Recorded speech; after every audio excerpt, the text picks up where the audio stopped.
and log them on, and we're going live because there actually are, believe it or not, 2 people in the chat. Say hello, people in the chat. I'm sorry. Whoa. Shh, shh, shh, shh, shh, shh. There we go. Sorry about that. I have the chat going on at my desk so that I could see it when I'm doing notes, but sometimes my volume happens to be on. Anywho, so here we are. It is Tuesday. Is it charged? Okay. So rundown for the day. Oh, actually, a couple of reminders before I do the rundown of the day. There are a couple things due. Obviously, we talked about them before. Due today at 2 o'clock. There's a free response question and the I believe the survey questions that you guys had, which a bunch of you turned in on Friday, and I gave back a ton of feedback as well. So I'm going to be looking at those probably tomorrow. Yeah, probably look at those tomorrow and give a ton of feedback tomorrow or something like that. And then we'll kind of move forward from there. Wednesday is progress reports, believe it or not, already. And if you think about it, if it's progress reports, that's half of a marking period. If that's half of a marking period, then that's 12.5% of your school year. 12.5% of your school year. That's insane. Insane. See, for some people, they've told me that this year is going to go by incredibly slow, and they feel like it has. For me, it's flying. And I'm here all 5. Anyway, so for today, my goal is to deep dive into experiments. Last week, we got some notes on experiments, and we ran an experiment with the JFK letters. This week, I have an experiment in terms of reaction time, and we'll kind of see that on a website in a little bit. Now, my goal to get this thing moving, I have to show you how to use the website. Then I need you to randomize your calculators, because we need to get random integers in order to get this thing moving. Then we will actually conduct the experiment and see our results compared to the other classes' results. I'll kind of throw your results in with them. And then I do have some notes to wrap up the end of class. Now, for those of you in the live chat, if you would like to participate in said experiment, that would be fantastic. And then I can just get your results as you type them into the live chat.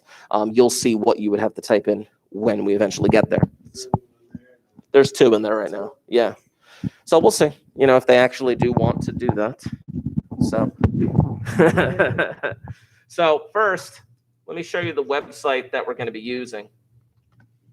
Now, I'm going to show you this a couple of different times because it takes, if you've never seen this website before, then it takes a little bit to kind of get used to. But this is a website that measures reaction time. And it gives you 5 trials and then gives you an average. So, for example, you can see there's the stoplight to watch and then the button to click. And it says, click here to start. So what happens is you're going to click it. And then when you click it, it's going to say, click here when the light turns green. So watch this. Click here on green light. Green. And it says, wait. And I'm going to wait for just a moment. Now you can see, once the light turns green, you're supposed to click that greenish area. And then it gives you time. It took me about 0.3 seconds. The time to go from red to green is a randomized time. That's one level of randomization that is used in this experiment. It's randomly, I believe, less than 7 seconds. Yeah, it could take up to 7 seconds to change. It says the experiment there. But then click to continue. And then once you click to continue, it will do that thing again where it says click here when it turns green. So I click here on green light. Oh, there we go. I took my hand off the mouse for a second. Is this like, okay, I see. Yeah. It's just like, it's like reaction time. How long did it take for you to click it, kind of thing, I realized what was going on. Exactly. But this is why I wanted to explain how to use the website first. I was like, what the You know. heck is- I was like, what the heck is he doing? Exactly. Then it averages that at the bottom, you can see. But anyway, click here to continue. Click here on green light. Click. And then that one went quicker. But again, going from red to green is always a randomized time. Click here on green light.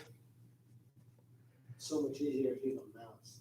Absolutely, but you guys are working off of Chromebooks. Exactly. So the general idea with experiments is you definitely want the conditions to be exactly the same within reason. I'll do one more time. Click here on green. Boom. Oh, I lost my head there. So then it says done. I believe if you click done, then everything would go away. I'll do that in a moment just to kind of see what it looks like because I want to make sure we do this right. Or you can click start over. Ultimately, you guys are going to be doing that trial 4 times. You're going to be doing it twice with your dominant hand and twice with your non-dominant hand. That's the way that I want to run this experiment. Now, I'm signifying them as dominant and non-dominant because, well, obviously, if you're a lefty, you tend to use your lefty hand better than you would your right and vice versa for righty. Let me see what happens when I click done. If you click done, it goes away. What I need from you are going to be the averages. Not all 5 times, but the averages. I need 2 averages for your left hand and 2 averages for your right hand. But again, we're going to have to do this in a randomized fashion. Every experiment needs to have a certain level of randomness inherent in it. If I said right now, hey, everybody, pick whatever hand you want to use first. What hand do you think most people would want to use first? Their dominant hand. Yeah, most people would want to use their dominant hand first. And maybe there's nothing wrong with that. But the more you use this website, maybe the better you get at clicking or anticipating that this thing is turning green. I don't know. It depends. So in order to do the 4 trials correctly, we need to figure out individually a randomized order of either dominant hand or non-dominant hand. And you'll see that in a little bit. So let me give you these cards first, and then we're going to do that random order. I'm going to show you how to do that. So on the card,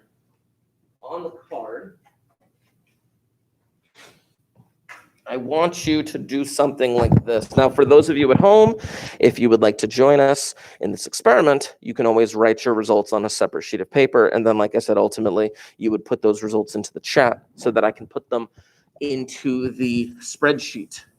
So on your card, it's like that right now with a bunch of lines. You can split it down the middle. And you can label one side dominant and one side non-dominant.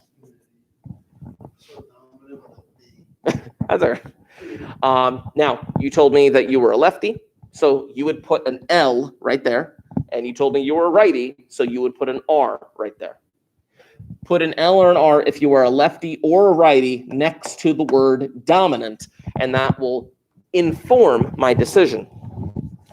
Because this is what I did yesterday. Now, what I'm going to do, yes, I'm going to ultimately compare everyone's dominant hand to their non-dominant hand. But before I do that, I wanted to compare all lefty results to all righty results. I wanted to do that first. Now, that is an aspect of experimental design, which we're going to get to in a little bit.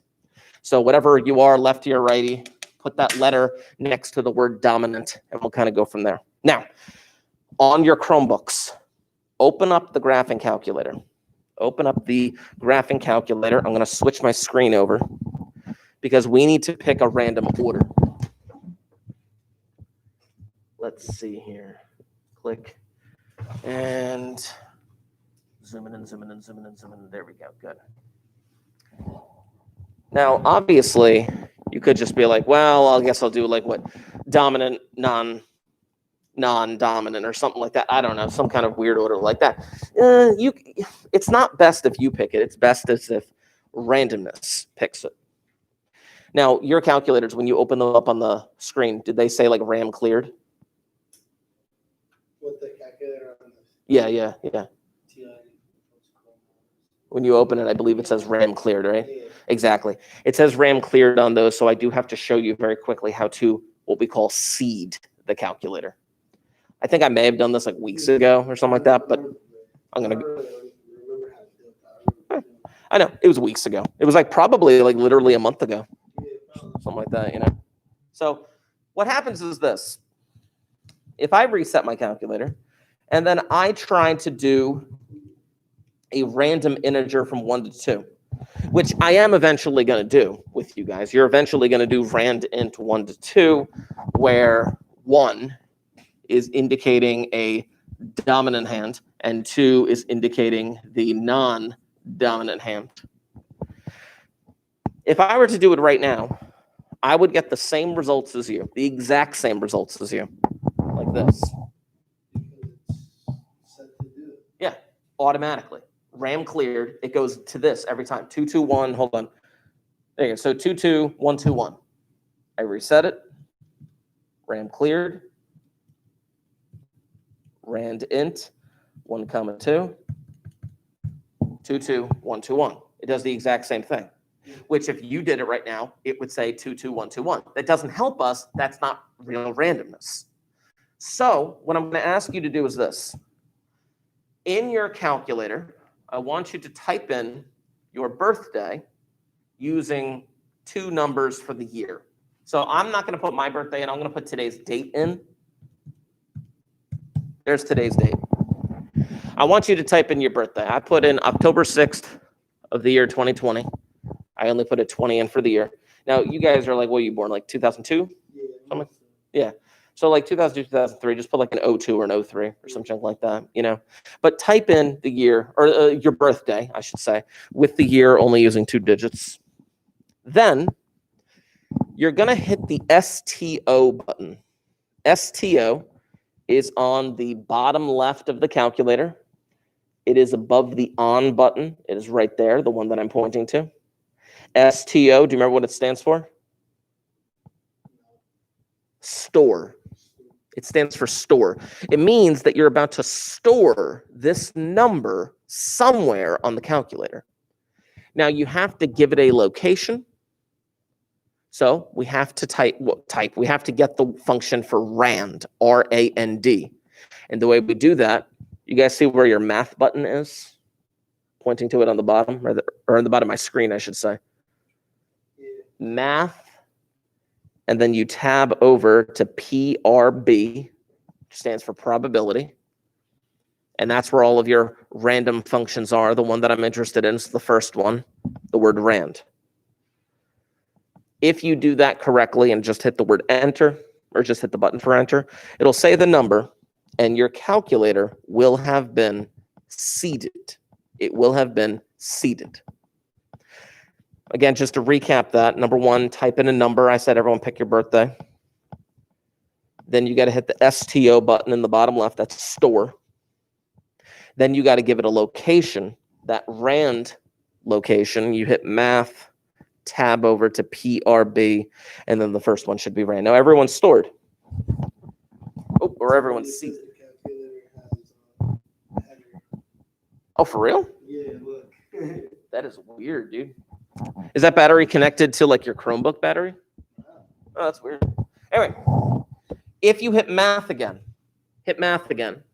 and tab back over to PRB, we're going back to the exact same location. You go down to rand int, random integer. This is what I used before for 1, 2. Now watch what I'm about to do here, because you're about to do the same thing. Watch me first. Yes. Okay. You have that interface for lower upper. Lower you would type in 1, upper you would type in 2. And then just go to paste.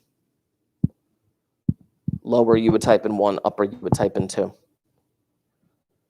Yeah, I have the regular 83 plus. You guys have like the 84s, fancy things, you know. But anyway, now what I'm going to do, I need to figure out an order of 4 trials, where 2 of them are going to be my dominant hand and 2 of them are going to be my non-dominant hand. I have to have 2 and 2. I'm letting 1 represent my dominant hand. I'm letting 2 represent my non-dominant hand. If I hit enter, that means that when I do my trial, I am going to start with my non-dominant hand. What's my second trial going to look like? If I do this again, my second trial is going to be my non-dominant hand. Now I have a question for you. I'm only running 4 trials. My first 2, according to this, My first two are going to be the non-dominant hand. What are my second two trials going to be? My dominant hand. They have to be, which means I'm done with the random number generator. Basically, you just randomly generate until you can't pick no more, basically. It's a little weird situation. It's just something silly and quick to kind of figure out what order am I going to be performing this trial in. I'll do it one more time. Check this out. I'm going to erase that. I'm going to do it one more time. Chapow! If I hit clear, it won't mess up any of my stuff, right? Correct. So, Yes, if you closed the program, it would. So if I hit clear, and let me see, I'll do this again. Check this out. Boom. This time, I would have started with my dominant hand. Then I would have done my dominant hand again. And then by default, I have to go non-dominant, non-dominant to finish that up. get to that screen. Oh, the random integer? Math. Tab over to PRB. And then rand int. Yeah, this is what pops up again. Let me see. I have to reset this again. Paste to get it back to that screen. Yeah, just go down to the word paste. It should just do the same thing. Boom. So I think if you hit enter on the keyboard, it should work too. Yeah. Okay. Yeah, exactly. So you just got to figure out an order. Use that random integer to figure out the order in which you're going to be performing, and then just write that order on your card. Write that order on your card, because in a moment, I'm going to have you guys actually perform the experiment. 2-2. So if yours says 2-2, then you're going to be doing non-dominant, non-dominant, and then dominant the rest of the way. You're only doing this 4 times. What did yours end up being? There we go. Okay. That's the order in which you're doing them. Say again? One would be dominant, 2 is non-dominant. Correct. Yeah.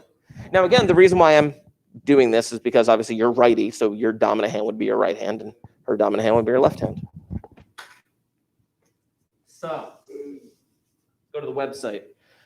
If you go to your Google Classroom, there was a link posted on the stream yesterday. I believe that should be from, I want to say Washington University. If you go to the Google Classroom, let's see here. Yep, there it is right there. faculty.washington.edu. If you click that, it'll bring you to this thing, online reaction timer, which again, just to show you one more time, and you're going to be using the specific hand to the order that you selected randomly. So let's say I'm doing my left hand here. Click here to start. Click here on green light. Wait for the green. Click. It says wait. Click to continue. Wait for the green light. Click. Now, you are going to be performing this whole trial. Now, this is one trial that I'm doing right now. I'm doing one trial right now, but you're going to be doing this 4 times. There we go. The anticipation's killing me. Click on the green light. Click on the green light. Chapow. Okay, so now I did that one with my left hand. I did that one with my non-dominant hand.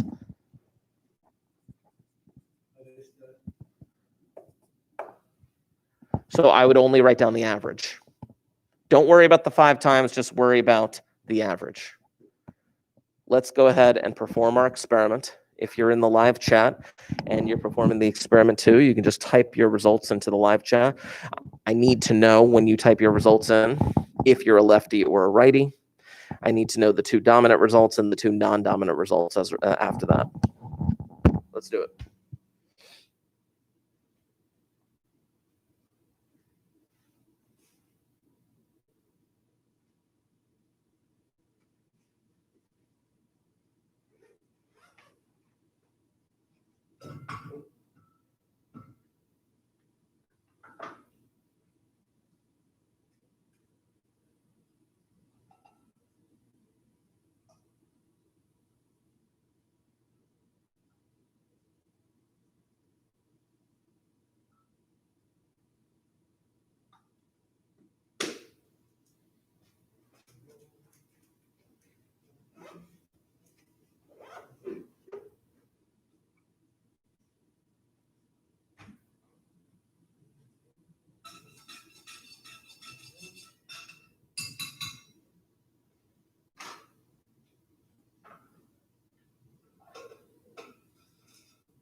get on 4 times? That quick? I did it before you. Okay. Let's clean this up. These are the results from yesterday. Yeah, you got 6. Yeah. Would they wait a second before they stole a green light? Yeah. It was That's like probably 0.6. You know, that's crazy. every card. You did it quick, though. I saw it. There we go. Okay. Good. So this was. Did you do it quick? Okay. What was your? So. My non-dominant and Yeah, I was there. I'm going to grab the microphone as well because I want to explain what I'm doing. Now, again, the whole idea of this is experimental design. I wanted to show you what experimental design looks like. Now, again, for those of you in the chat, if you are participating in this, I can still enter your results in a few moments if you get them to me, but that's up to you. Now, with experimental design, or with this experiment, I should say, I'm collecting the data, but then you can see up here, I am splitting it into left-handed people, and I'm splitting it into right-handed people. And then afterwards, I put all the results together into dominant, non-dominant. So the lefty results, 0.3544 and 0.2945. And 0.4597 and 0.3749. You can even see right there, like your times the second time you did it were obviously faster because you got used to the thing, probably. I'm not sure. Then let's go with the righty results. 0.327, 0.329, 0.326, nope, and 0.354. Now you can see at the bottom I have an average going on here. And then I'm going to take these results and put them there. Well, I got to actually now put those there because that was your non-dominant hand. Yeah. Then I'll copy those and put it there, and I'll copy those and put it there. Oh, this formula needs to be drugged down here, and this formula needs to be drugged down here. That one's good. That one's good. Just got to double check all these formulas. Drag that across just to make it easy. There we go. Get rid of that. Cool. Got them. Let's see what we got here. So, oh yeah, because I set up the formulas beforehand. I'm an Excel genius, you know. The lefties. Now this happened yesterday. If you look at her lefty results, the first time she did it were kind of slow, but then the second time she did it, she kind of blew you out of the water both times. You know, with the dominant hand, I should say. You know, but that's what happens. I don't know. Now, on average, you could see it here. Your dominant hand, definitely faster. Now, again, the purpose of today is not, hey guys, left hands and right hands. No. The purpose of today is experimental design. And right now, I am in the phase of the experimental design where I'm comparing results and analyzing differences. On average, you could see how much lefties were better with their dominant hand. But now look at this. On average, look at lefties with their non-dominant hand. Non-dominant hand. It's better than righties with their dominant hand. Right? Isn't that weird? That seems very interesting to me. Like, we can come up with 100 different reasons why. One reason I came up with was the fact that left-handers have to cope with living in a right-handed world. You know what I'm saying? Yeah, seriously. They have to cope with being in a right-handed world. So maybe even though it's not their dominant hand, they may be a little bit more used to reacting in such a way. I don't know. I really don't know. But then again, you can see righties with the dominant hand were better. And you can see overall, people using their dominant hand were on average much faster than their non-dominant hand. Now, again, it seems like silly result. Of course, Mr. Markey, people with their dominant hands would be faster. I know. But that's what comes down to statistical analysis. You guys are in Prob step. This is the free trial version, right? Yeah. This is not AP statistics. In AP statistics, much later on in the school year, we would actually take these results based on the number of trials and actually figure out whether or not the results were what we call statistically significant. But that's not those types of hypothesis tests you guys would not have to deal with. They're actually called like a quantitative normal hypothesis. It's some weird kind of thing like that. I usually don't refer to it as that, but that's what we would have to do. It's so insane. We could take these results and graph them. We could take these results and come up with some kind of an analysis where it's like the difference between this is greater than the difference between this. We can come up with like mean, medium, mode, range, box and whisker plots. We can do everything in between with this data. But here's the key. We have to get this data first. The point of today is experimental design. Getting the data in a proper fashion. Getting the data with a methodology that tries to eliminate all bias, that tries to do everything identically to each other, with maybe a few key exceptions that affect the results of the experiment. And that's what I want to focus on for the remainder of the class. So at the time that we have, ladies and gentlemen, what I'm going to ask of you, or should be done with the Chromebooks, but if you would, I'm going to need those notebooks, which you already do, but I'm going to say it anyway. I'm going to need those notebooks out and open. Move that up a little bit. Oh, love it. Bum, bum. You should. I would hope so.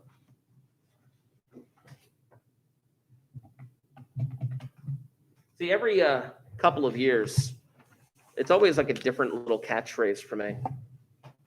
And they always end up happening by randomly. Like they just happen. And I like it. I'm like, I'm going to keep saying that for a while. And then eventually it goes away. Like there was one year.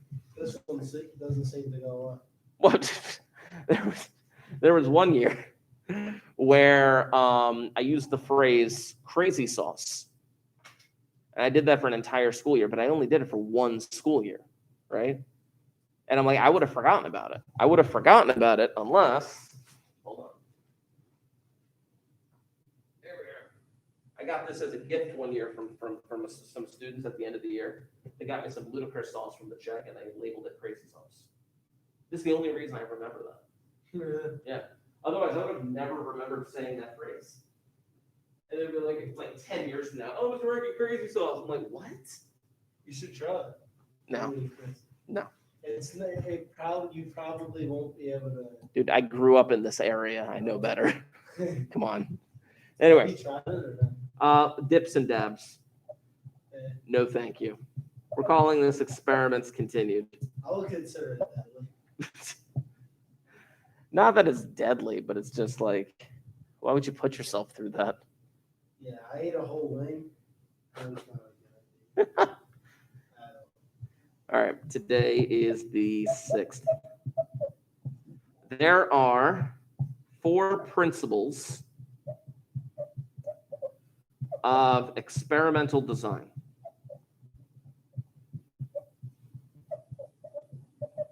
Now, I'm going to define for you these 4 principles after we have written them down, but I wanted to talk about them very briefly one at a time. First of all, there is this idea of control. Now, we've talked a little bit about control in the past, the idea that you are controlling various aspects of the experiment in order to ensure that things remain the same for everybody participating in the experiment. Has to be. If there's some aspect of the experiment that you don't control that maybe could affect the results of the experiment, then you really do have to figure out how to control that, because by controlling that, you are removing bias, and your goal is to minimize bias. Otherwise, it will mess with your results. One way of getting rid of bias, one way of minimizing bias is by randomizing. You could randomize the experiment. Now, sometimes it is difficult to figure out where during the course of the experiment are you going to randomize? How are you going to randomize? there were technically, in this experiment that we just did, there were 2 levels of randomness, 2 levels. One level of randomness was the order in which you performed the experiment, whether it was with your dominant hand or your non-dominant hand. That was one level of randomness.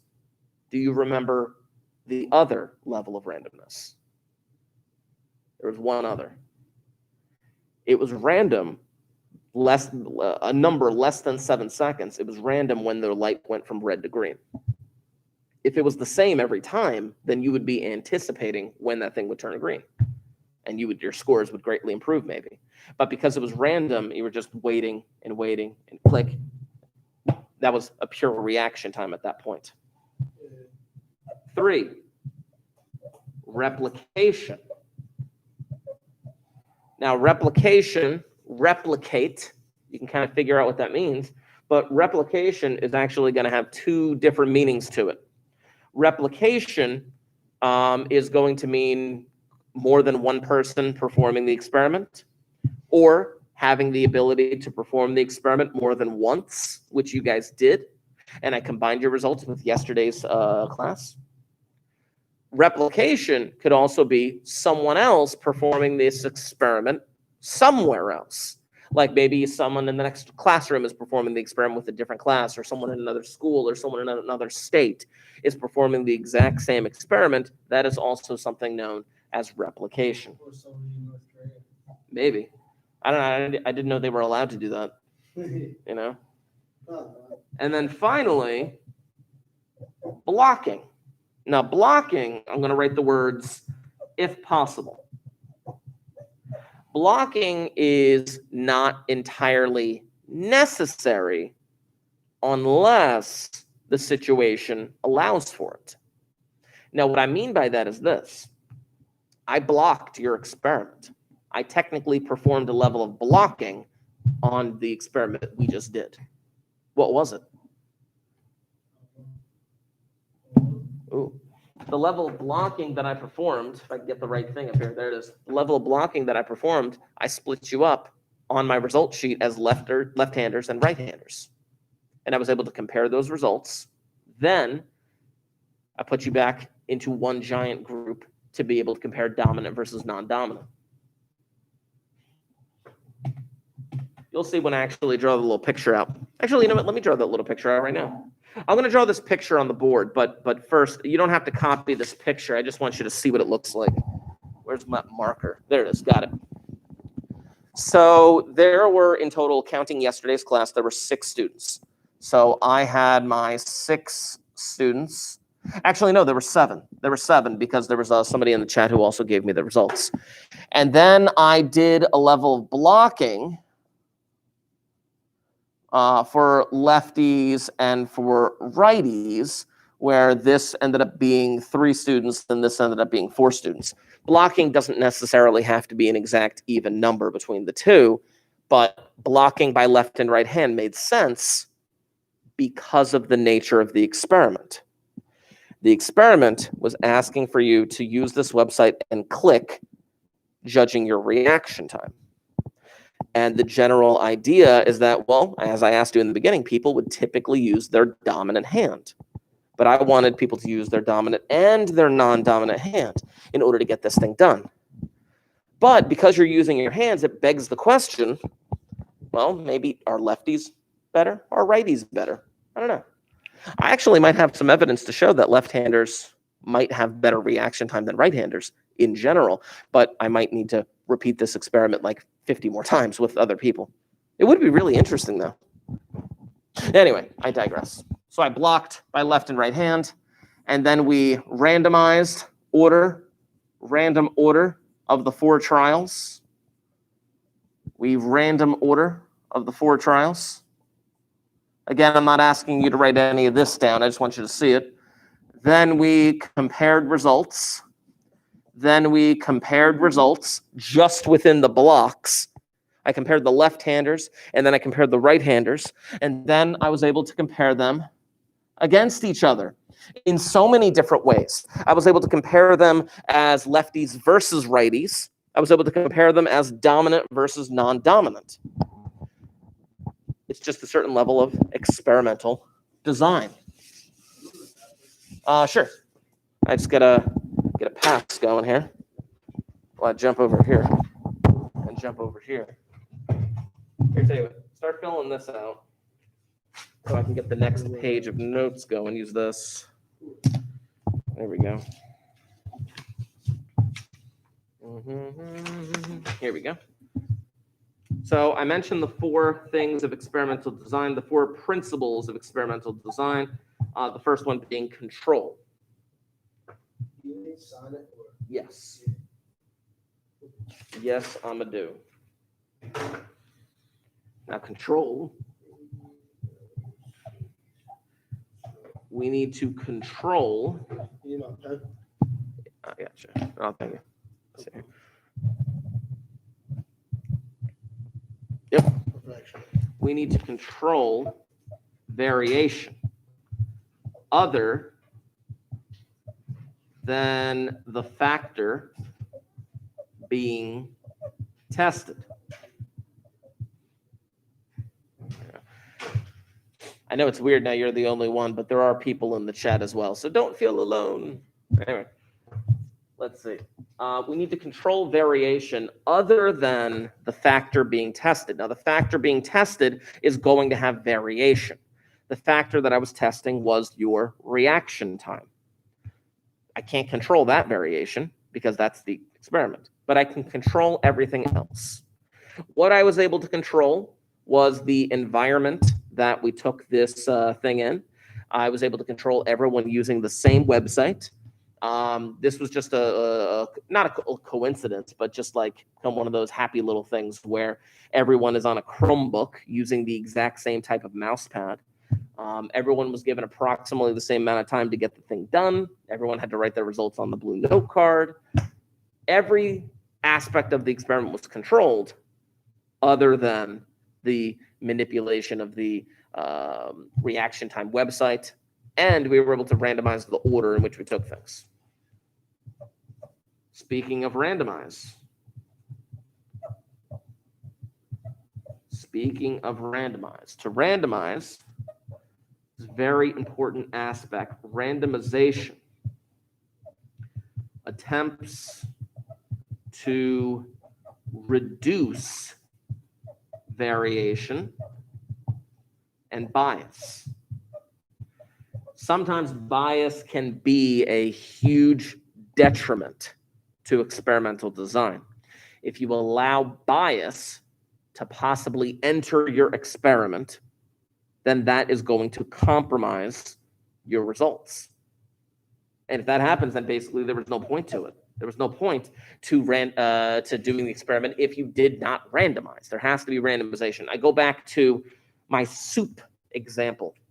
If you are testing a pot of soup in terms of its tastiness and having people taste test it, it is important that you randomize this soup, and we best randomize by thoroughly mixing.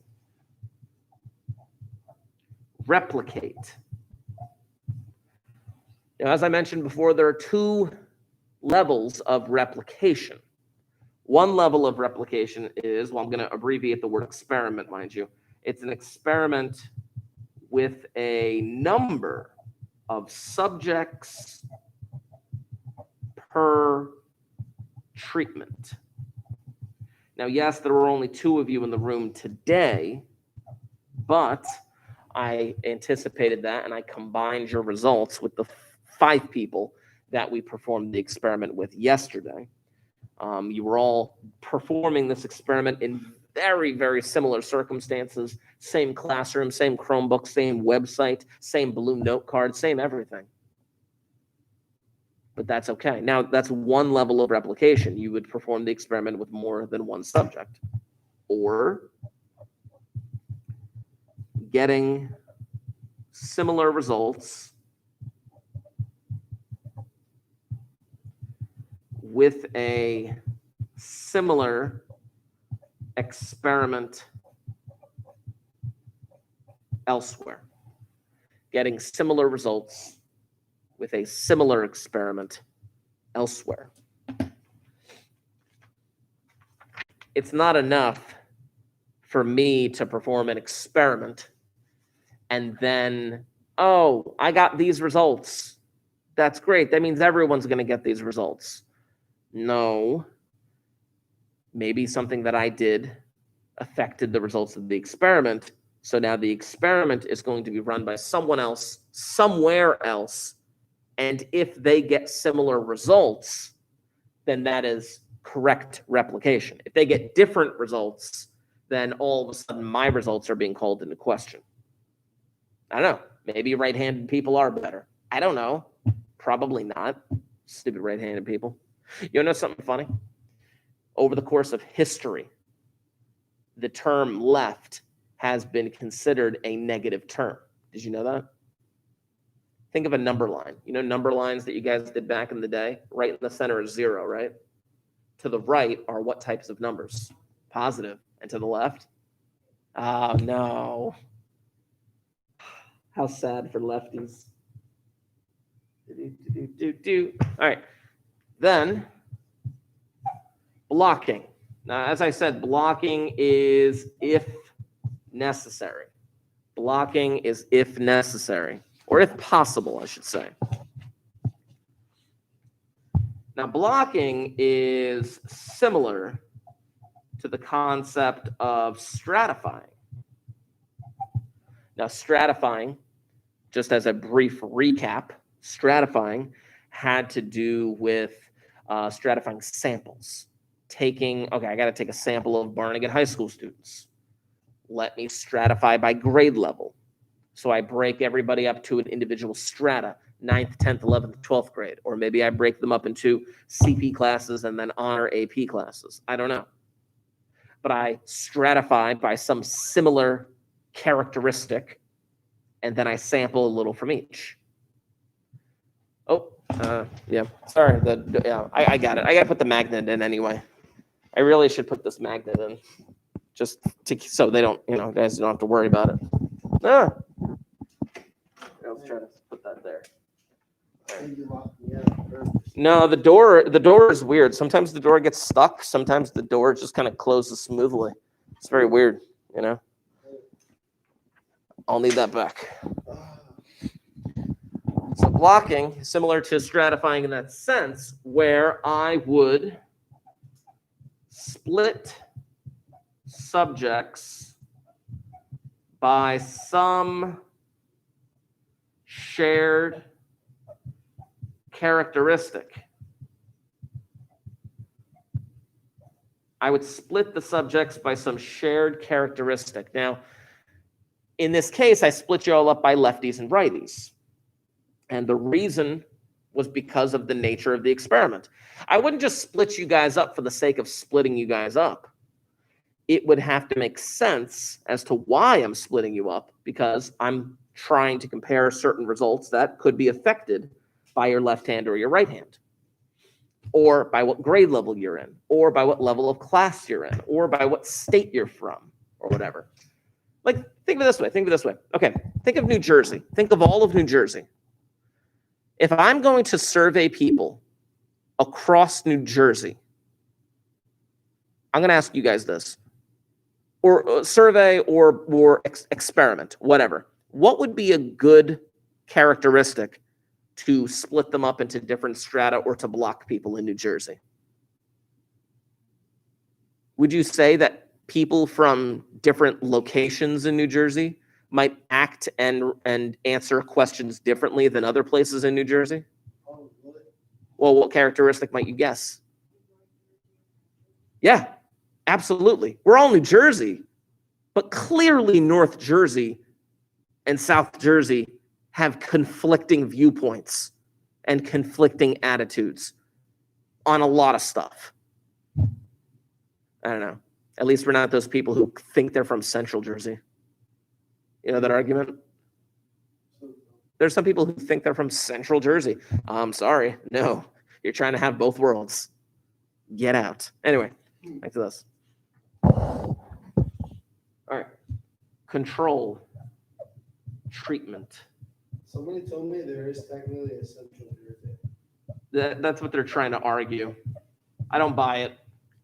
Yeah. I don't buy it. You ever see the map? Hold on. Let's see here.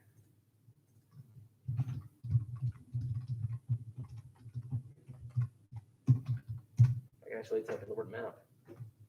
It's where people try to claim Central Jersey, but like no one can give a clear definition. I mean, if you look at this map right here, right, there's no arguing that this is like South Jersey. There's no arguing that that's North Jersey. But the stuff in the middle, you can even see like some areas are considered debatable. You know, I mean, Ocean County, do we not live 5 minutes from the Jersey Shore? That's South Jersey. I'm sorry. If you live anywhere near the shore points, if you live near Point Pleasant, if you it's a hop, skip, and a jump to Seaside or LBI, or if you've ever just taken a quick day trip down to Cape May, you know, I'm sorry, you're from South Jersey. You know, that's just, I don't know. That might just be my, to bring this all back together, that just might be my bias. Here we go. So let's talk about control treatment or a control group. Now, I want to write down the definition, then I want to tell you what this actually means. Everything in the experiment is the same, except there is no treatment. So let me give you a couple different examples. I get together 100 people, or 100 people who have a history of bad headaches. This is a weird scenario. I get together 100 people who have a history of bad headaches. And I tell them I have an experimental drug that could help with your headaches. It could help reduce your headaches. Could. We don't know yet, but that's why we're performing the experiment. Yeah. So, you know, the 100 people, they agree to participate in the experiment. Maybe I take a third of them, and I give them the experimental pill. And I take a third of them, and I give them something called a fake pill, which we'll get into that definition a little bit later. You ever heard of a placebo? Yeah, placebo is a fake pill. And then maybe I take a third of them, and I don't give them any pill. But before I give them the pills, we put them in a scenario that maybe like induces like a headache or some junk like that. I don't know, maybe we put them like in a room where they have like headphones on, there's like blaring music and the lights are flashing in such a way where I try to like purposefully induce a headache. And then a third of them get the pill, a third of them get the fake pill, and then a third of them get nothing. The group that got nothing would be considered the control group, because everything in the experiment's exactly the same, where they got the headache induced, but they got no treatment. It would be important to include some level of randomization. You would have to randomize which group everyone goes to, where I take like the 100 people and I randomly select a third of them to get the pill, randomly select a third of them to get the fake pill, and then randomly select a third of them to get no treatment whatsoever. Oh, what is going on here? My Wi-Fi? Yeah. I'm in the middle of a live stream. Will that mess it up? It might disconnect you for a little bit. Could you guys come back in like 15 minutes? Okay.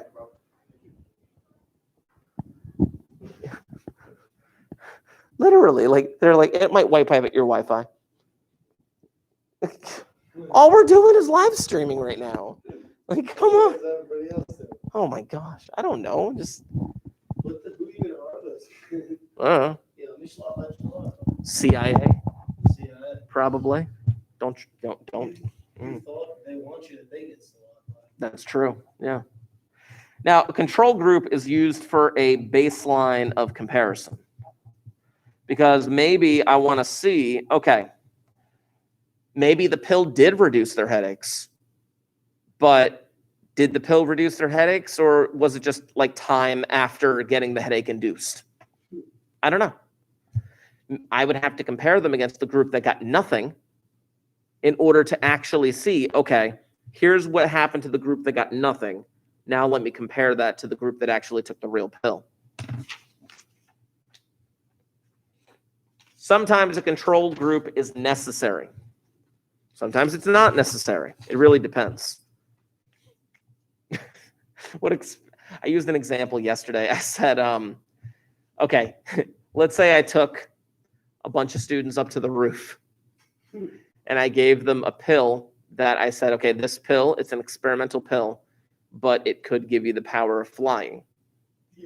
So I take 30 kids up there and I give 15 of them, let's say 30 of them. I give 10 of them the real pill.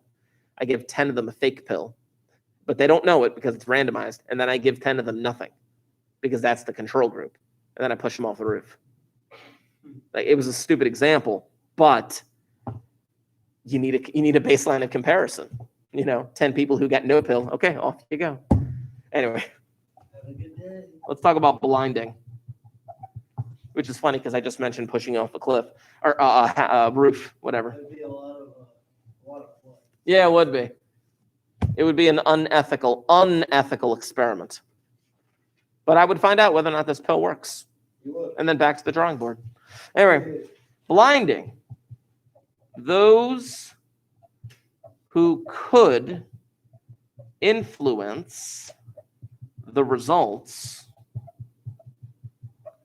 should be unaware of treatments being administered.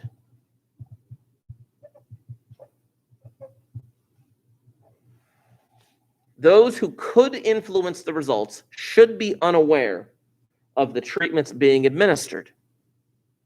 Now, I want to go into a little bit more detail about that verbally in a minute, but there's two ways to blind.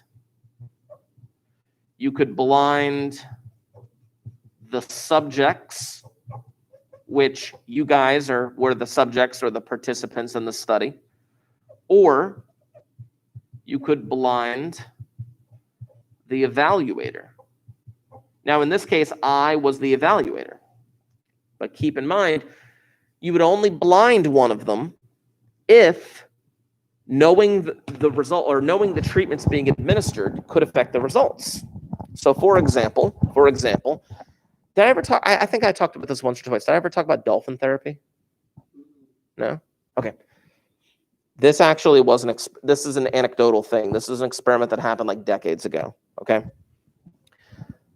30 people were volunteered to participate in this experiment. These 30 people who have had a history of depression.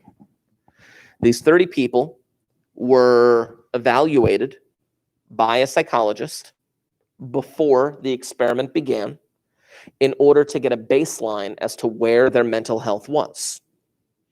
Then they flew these 30 people down to the Caribbean for a vacation. Now, when they got down there, they took these 30 people and they randomly split them 15 and 15. 15 of them were able to go on the vacation and they got to participate in this event where they got to swim with dolphins. The other 15 got to enjoy the vacation, but they did not get to swim with dolphins. When the vacation was over, they brought the 30 people back and the psychologist evaluated them again to see whether or not their mental health improved. Dolphin therapy. Now think about this. The people, the 30 people, are the subjects. Were they blinded to the treatment that they were receiving? They were? 15 of them got to swim with dolphins and 15 of them did not.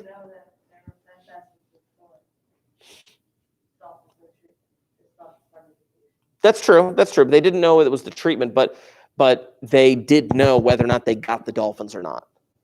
Right?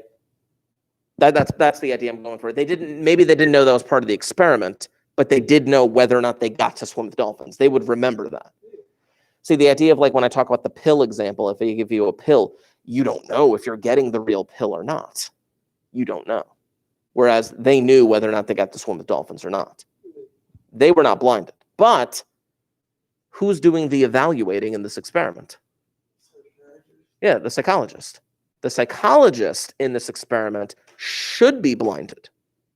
Should be blinded as to whether or not the person swam with dolphins or not, to be able to evaluate their mental health. Because if they knew the person swam with dolphins, perhaps that would affect the results. Sometimes it makes sense to blind the subjects, as in I'm giving you a fake pill, but you don't know it. Sometimes it makes sense to blind the evaluator, as in dolphin therapy, because the psychologist should not know whether or not they swam with dolphins in order to evaluate their mental health. Sometimes you can do both. You never know. Sometimes you can do both. If you do only one of them, it is known as a single blind experiment. But if you do both of them, it's actually known as a double blind experiment. Sometimes you can do double blind experiments. Sometimes you can. For example, if I was the one evaluating your headache, maybe it's a good idea that I don't know which pill or which group you belong to. You know, I don't know if you got the real pill, the fake pill, or if you got no pill. I have no idea. So I'm blinded. But you're also blinded as to which treatment you got. I guess the control group in this sense, they would be the only ones who would know, oh yeah, I didn't get a pill, you know? So maybe you wouldn't do a control group in that sense, you know? But now, I want to give you this definition real quick. You guys heard of this phrase known as the placebo effect? Anyone here ever heard of that phrase, the placebo effect? No? That's weird. A placebo is, this is the last definition I'm giving you today. A placebo is a fake treatment that looks like the actual treatment. It looks like the actual treatment. The placebo effect is a real thing where people are given the placebo for whatever experiment it is. Maybe it's that pill that makes your headaches go away. And even though they got the fake pill, their headache does go away. How was that even possible? I mean, do you know what placebos actually are? Like sometimes if they give you a pill, you know, like what's inside the pill of a fake treatment? You do? Yeah. What is it? Oh, okay. Typically, it's like just it's a bunch of stuff that won't do anything to you. Typically, it's like a sugar pill. It's just like a pill with like instead of like the actual like chemical inside of it or drug that they're, it'd just be sugar, and you wouldn't know the difference. You just swallow the pill and you wouldn't be able to taste anything, you know. But the placebo effect is basically, well, you think you're getting the real treatment, and then what ends up happening is you improve. It's like your mind, because it thought it was getting the real treatment, just ended up healing your body. And that happens. Have you ever seen a drug administered on like TV? Or not administered, I'm sorry, but like a drug advertised on TV for like whatever reason, you know, like, you know, depression, erectile dysfunction, whatever. I don't know. They do like 1,000 different pills on TV. This will fix your Crohn's disease. I don't know. Yeah, exactly. But like, the thing is, what they do is they use this pill in well-designed experiments. And what they usually say is like, this pill, this drug has been shown to reduce this or do that. And they do that in experiment, but then they have all of those side effects, which are pretty scary. I don't know why anyone would even try that, but yeah, it is what it is. Oh, I think they're back. Literally, are they just going back and forth? It's a little weird. Yeah, I'll invite them in a minute because exactly. I'm gonna invite them in a minute because I'm done with my notes. Got done a tiny bit early. Oh. Sure. Anyway, I would remind you guys, pay attention to the Google Classroom. There's 2 things due today. Obviously, you guys have turned in some of that stuff already, but make sure you get it done. There should be something else assigned before the end of this week, just as a reminder. And of course, I'll be around on Fridays. Should be fun. Should be fun. But can you believe it? We're actually halfway through the marking period. It really is. Oh my gosh. It is. It is. Wednesday. You know what the big deal about Wednesday is besides progress reports? Vice presidential debate. Just saying. I actually learned this. Check this out. Okay, ready? Ready? Yeah. No. It's a Harris and a Pence. Check this out. I learned this. I learned that if the presidential candidate dies, it depends not if he dies before or after the election. It depends on whether he dies before or after the Electoral College votes. The second week in December. So if, let's say, for example, Biden is elected, but then he dies before the Electoral College votes. No. No, mind you, if Biden wins, that means that no. You gotta wait. If Biden wins, that means like every state that he won means that Democratic electors get to cast their vote. If a Republican won the state, then Republican electors get to cast their vote. They're actual people that are represented behind this. So if Biden wins the election, those electors are supposed to cast their vote with who won the state, right? That's what. So if like New Jersey, if he wins New Jersey, then all of those electors are supposed to cast their vote for Biden. But if Biden dies before they cast their vote, then technically they can vote for whoever they want.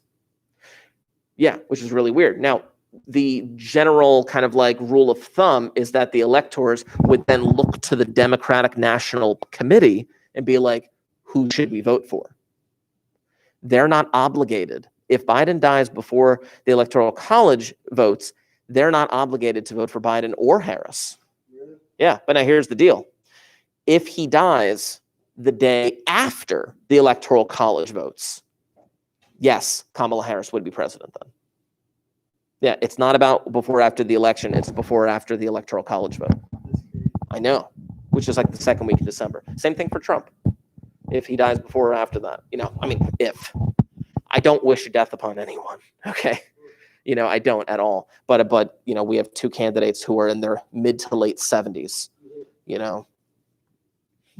knows? Yeah. That's 4 years. I just don't know. You know the story behind William Henry Harrison?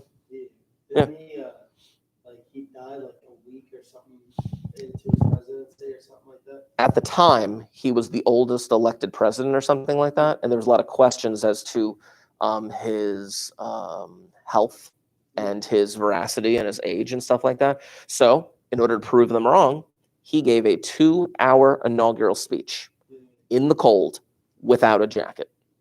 And he caught pneumonia. And then he died within 30 days. But he was elected. That was the thing. He died after he was inaugurated. What's wrong with him? He was like, yeah, I'm not getting sick. Fun fact, his grandson became president. Yeah, Benjamin Harrison. Yeah. You know the story of Grover Cleveland? No. Grover Cleveland was the only president to serve non-consecutive terms. Grover Cleveland won the presidency in like the 1880s. And then in the next election, he lost re-election to Benjamin Harrison. And then in the next election, he beat Benjamin Harrison. Yeah. Got to know your history. Anyway, I'm going to sign off. Click. You got to know your history.